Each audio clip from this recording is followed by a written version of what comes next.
I've been conducting a study for the last 25 years with a group of over 500 families in Iowa and looking at how economic hardship gets inside the family. We often think about poverty and economic hardship as affecting the adults in the family, but I'm particularly interested in how economic contexts in the community impact the parents and ultimately impact the kids. Poverty is feeling like you don't have enough money to pay your bills,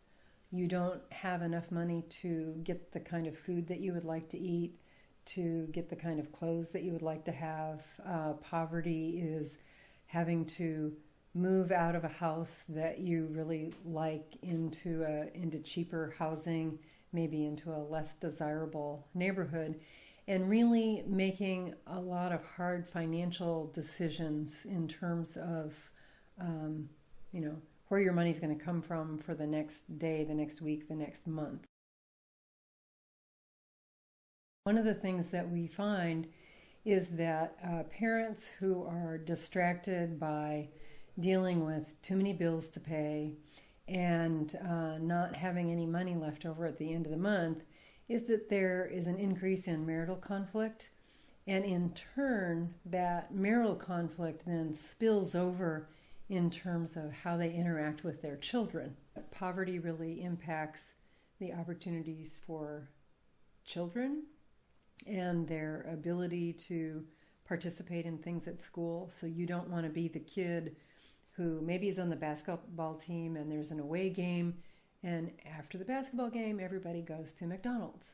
Well, you could maybe go to the basketball game, but you have no money to go to McDonald's. So there's kind of that factor in terms of opportunities that you decide to give up because your family just doesn't have any money that they can spare to do those kind of typical activities. Former life, when I was working with early childhood programs in the state of Illinois, I worked with a number of Head Start programs, and it really is an important avenue for parents living at the poverty level to be able to get their children into an early childhood program and also often participate as a volunteer, so they really feel like they're making a contribution and they're making connections to people in the community.